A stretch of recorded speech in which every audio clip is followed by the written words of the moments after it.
Selamat berjumpa pemirsa. Saya bersama teman-teman dari Kementerian Pertanian sebanyak 55 orang sedang menghadiri acara HUT PWRI ke-61 di Kementerian Kelautan dan Perikanan. Kami terdiri atas tim paduan suara, inilah tim paduan suara dari Kementan dan tim angklung. Sebelum acara dimulai secara resmi, maka dilaksanakan sosialisasi oleh Badan Pengelola Tabungan Perumahan Rakyat (BP Tapra) dan Bank Mandiri Taspen serta Bank BTPN. Lalu pengelola gedung tentang tata cara keluar dari gedung jika terjadi musibah saat acara sedang berlangsung.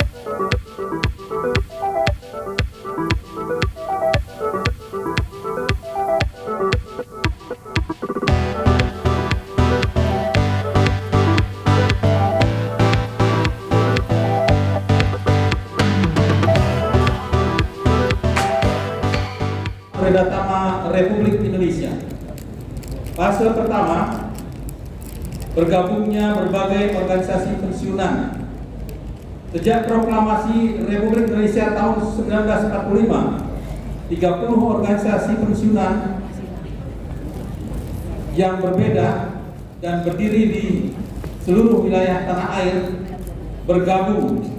Motivasinya adalah bangkit bersatu mempertahankan kemerdekaan Republik Indonesia. Pada tahun 1956, tanggal 27 Desember, diadakan Kongres pertama Presidium Persatuan Pensiunan Republik Indonesia. Tanggal 27-28 September 1957, Kongres kedua di Solo, lahirlah Persatuan Pensiunan Seluruh Indonesia. Tanggal 12 Oktober 1998 dibentuk Badan Pimpinan Koordinasi Persatuan Pensiunan Republik Indonesia. Tanggal 22 dan 23 April 1961 dibentuk Dewan Presidium berkedudukan di Jakarta dengan pengurus KPH Sutarjo Kartohadikusumo berkedudukan Jakarta dengan pengurus harian yang berkedudukan di Bandung dan 7 komisariat daerah yaitu di Jakarta, Jawa Barat, Jawa Tengah, Jatim, Kalsel, Suluteng, dan Sumatera Utara. Fase kedua, kelahiran dan perkembangan PWRI. Pada tanggal 24 sampai 27 Juli 1962 di kota bersejarah Yogyakarta, Kongres diadakan dan dilakukan serah terima kepengurusan dari berbagai organisasi pensiunan kepada Ketua Presidium KPH Sutarjo Kartohadikusumo. Tanggal 26 1962 Tanggal 26 Juli 1962, 18 dari 22 organisasi pensiunan bersepakat bahwa tanggal 24 Juli 1962 merupakan hari lahir, hari ulang tahun berdirinya organisasi pensiunan tunggal dengan nama Persatuan Pensiunan Republik Indonesia berpusat di Jakarta dan di daerah provinsi terdapat komisariat PPRI. Bertepatan dengan semangat mobilisasi umum merebut Irian Barat dari penjajahan Belanda, istilah pensiunan diganti dengan redatama sehingga organisasi PPRI menjadi organisasi Persatuan Redatama Republik Indonesia.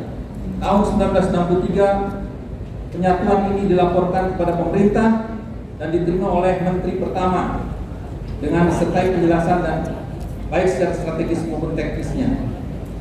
Fase ketiga, deklarasi penyatuan pensiunan sipil.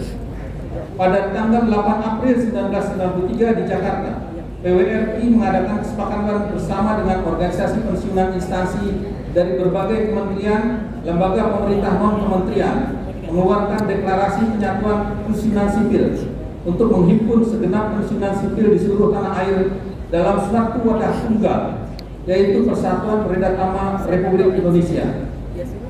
Fase keempat, keanggotaan PWRI yang bersifat stelsel pasif.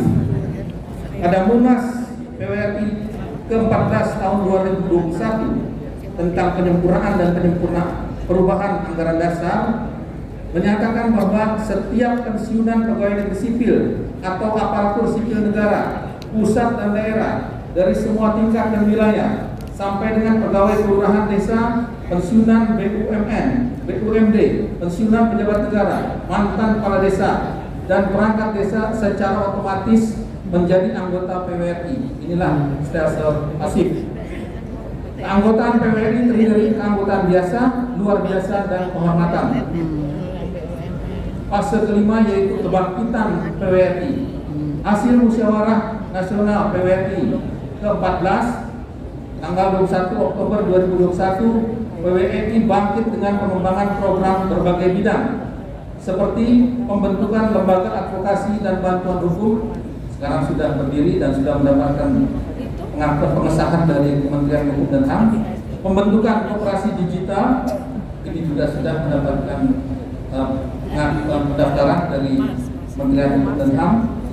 Pembentukan sekolah lansia, persiapan penerbitan kartu lansia multifungsi melalui pendidikan pelatihan bagi anggota calon anggota PWRI, peningkatan kehidupan spiritual para purnabakti PNS, dan persiapan payung hukum bagi PWRI untuk meningkatkan peran sertanya dalam perlindungan lanjut usia sebagai penjabaran dari Perpres nomor 88 tahun 2021 tentang strategi nasional pelanjutan usiaan.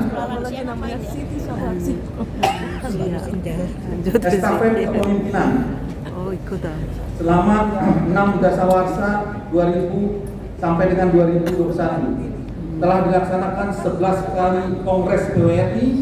Sejak tahun 1975 Kongres diubah menjadi Munas dan telah dilaksanakan 14 kali. Di tingkat pengurus besar PWRI telah melewati 7 pimpinan, dari mulai Bapak Sutarjo Kartohadikusumo sampai terakhir yang sekarang estafet dilanjutkan oleh Bapak Prapto Hadi Sutarjo untuk MMS. Demikian, terima kasih.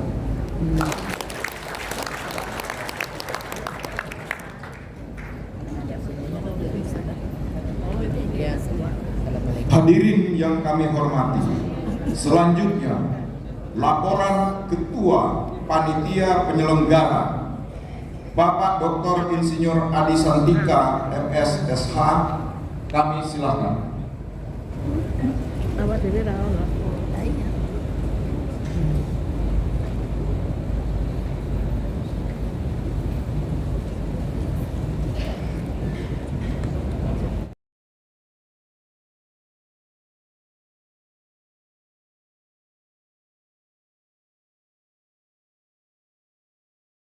Penerima piagam dan tanda penghargaan Reda Tamanugraha pada acara HUT PWRI ke-61 di Kementerian Kelautan dan Perikanan tanggal 23 Agustus 2023. Nomor 1. Reda Tamanugraha Utama diberikan kepada 1. Dr. Insinyur Mustafa Abu Bakar MSI selaku pembina dan penasehat Perkumpulan Reda Tama Kelautan dan Perikanan.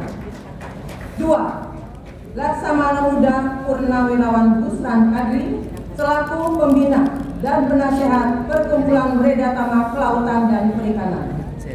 2. Reda Tama Nugraha Hadiah dianugerahan kepada 1. Bustami SE MSI, Sekretaris Daerah Provinsi Aceh selaku penasehat PWRI Provinsi Aceh. 2. Dr. Andes Haji Idrus Hayat MM, Ketua PWRI Provinsi Aceh. Ketua Umum tertanda Prapto Hadi Esa MM MSC, Sekretaris Jenderal tertanda Insinyur Agung Mulyana M. SC. Kami mohon kepada para penerima penghargaan yang telah disebutkan tadi untuk mengambil tempat di panggung. Mohon perkenan kepada Menteri Koordinator Pembangunan Manusia dan Kebudayaan Bapak Profesor Dr. Muhajir Effendi MAP berkenan untuk memberikan penghargaan Reda Tama Utama dan Madya didampingi oleh Ketua Umum PWRI Bapak Prapto Hadi SH.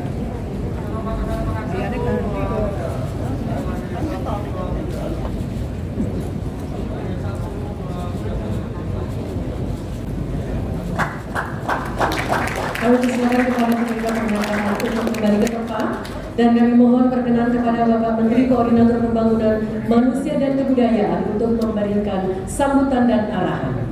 Assalamualaikum warahmatullahi wabarakatuh.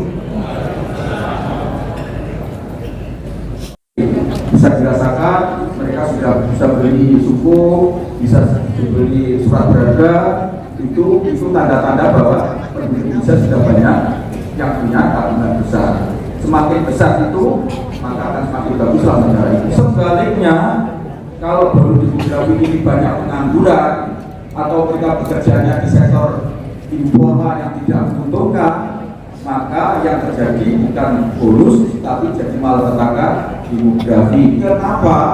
Karena setelah nanti era bonus demografi ini akan diikuti dengan namanya aging population, penduduk menua.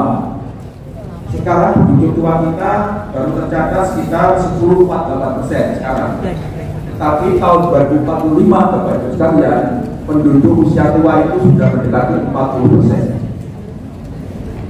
Jadi yang usia di atas 65 tahun tahun 2045 yang katanya Indonesia emas, itu sebetulnya kita sudah memasuki aging population karena puncak bonus demografi terjadi tahun 2030. Nah, semakin banyak penduduk tua dan biasanya semakin panjang umur karena mereka banyak menikmati fasilitas kesehatan kan.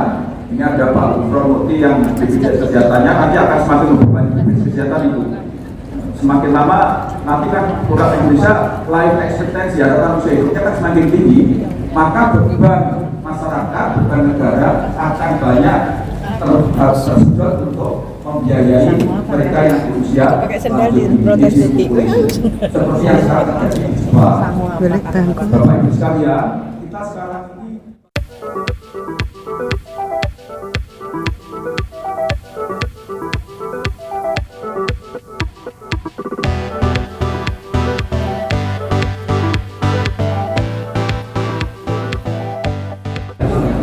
ini lagi pemotongan tumpeng ulang tahun PWRI yang ke-61.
Terima kasih sudah menonton.